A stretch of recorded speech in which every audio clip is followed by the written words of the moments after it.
Gold reserve. मालामाल हो जाएगा भारत। इस राज्य में जहां हो रही खुदाई वहां मिल रहा सोना। 25 मार्च 2025। भारत, जिसे कभी सोने की चिड़िया कहा जाता था, एक बार फिर अपनी प्राकृतिक संपदा के कारण सुर्खियों में है। हाल ही में ओडिशा राज्य में सोने के विशाल भंडार मिलने की खबर ने देश भर में उत्साह पैदा कर दिया है।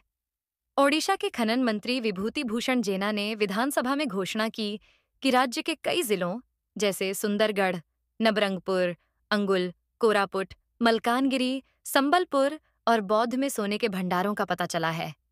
यह खोज न केवल ओडिशा बल्कि पूरे भारत के लिए एक आर्थिक क्रांति ला सकती है। सोने की खोज का विवरण। भूवैज्ञानिक सर्वेक्षण के अनुसार ओडिशा के 18 विभिन्न स्थानों पर सोने के भंडार मिले हैं।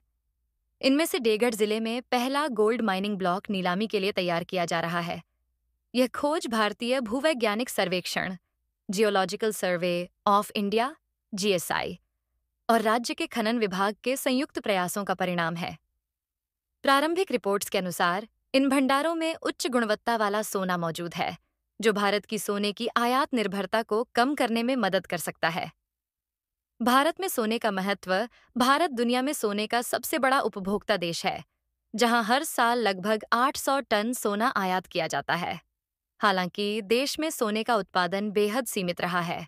वर्तमान में कर्नाटक का हुटी गोल्ड माइंस भारत का एकमात्र प्रमुख सक्रिय सोने का खदान है, जो सालाना लगभग 1.8 टन सोना उत्पादन करता है।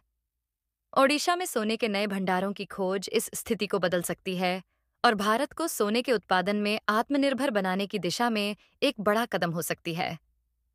आर्थिक प्रभाव। ओडिशा में सोने की खोज से कई संभावनाएं खुलती हैं।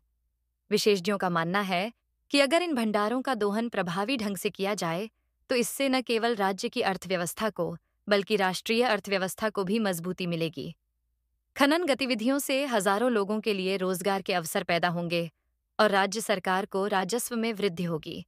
साथ ही सोने के आयात पर खर्च होने वाली विदेशी मुद्रा की बचत से देश का विदेशी मुद्रा भंडार और मजबूत होगा। पर्यावरण और सामाजिक चुनौतियां। हालांकि यह खोज आर्थिक दृष्टिकोण से सकारात्मक है, लेकिन इसके कुछ जोखिम भी हैं। खनन गतिविधियां पर्यावरण पर नकारात्मक प्रभाव डाल सकती हैं, जैसे जंगलों का विनाश, जल प्रदूषण और जैव विविधता को नुकसान। इसके अलावा स्थानीय समुदायों, विशेष रूप से आदिवासी आबादी, पर इसका प्रभाव पड़ सकता है। सरकार को यह सुनिश्चित करना होगा कि खनन कार्य टिकाऊ और पर्यावरण अनुकूल तरीके से किए जाएं। साथ ही प्रभावित लोगों के लिए उचित पुनर्वास और मुआवजा प्रदान किया जाए। ओडिशा का खनिज संपदा में योगदान। ओडिशा पहले से ही भारत के खनिज संपदा में एक प्रमुख योगदान करता रहा है। राज्य में लौह अयस्क, कोयला, बॉक्साइट और अन्य खनिजों के विशाल भंडार मौजूद हैं। अब सोने के भंडारों की खोज के साथ ओडिशा देश के अग्रणी खनिज उत्पादक राज्यों में अपनी स्थिति और मजबूत कर सकता है। यह खोज भारत को वैश्विक सोना उत्पादक देशों की सूची में भी ऊपर ले जा सकती है। भविष्य की संभावनाएं। ओडिशा सरकार ने इस खोज को भुनाने के लिए तेजी से कदम उठाने शुरू कर दिए हैं। डेगढ़ में पहला खनन ब्लॉक नीलामी के लिए तैयार है और अन्य क्षेत्रों में विस्तृत सर्वेक्षण जारी है। विशेषज्ञों का अनुमान है कि अगले कुछ वर्षों में ओडिशा से सोने का उत्पादन शुरू हो सकता है, जिससे भारत की सोने की आपूर्ति में उल्लेखनीय वृद्धि होगी। यह न केवल आर्थिक विकास को बढ़ावा देगा, बल्कि भारत को सोने की चिड़िया के अपने ऐतिहासिक नाम को फिर से सार्थक करने का अवसर भी देगा। निष्कर्ष। ओडिशा में सोने के भंडारों की खोज भारत के लिए एक सुनहरा अवसर है।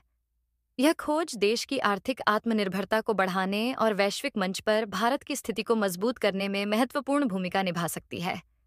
हालांकि इसके साथ ही पर्यावरण और सामाजिक पहलुओं पर ध्यान देना भी जरूरी है। यदि यह परियोजना सही दिशा में आगे बढ़ी, तो निश्चित रूप से भारत मालामाल होने की राह पर होगा,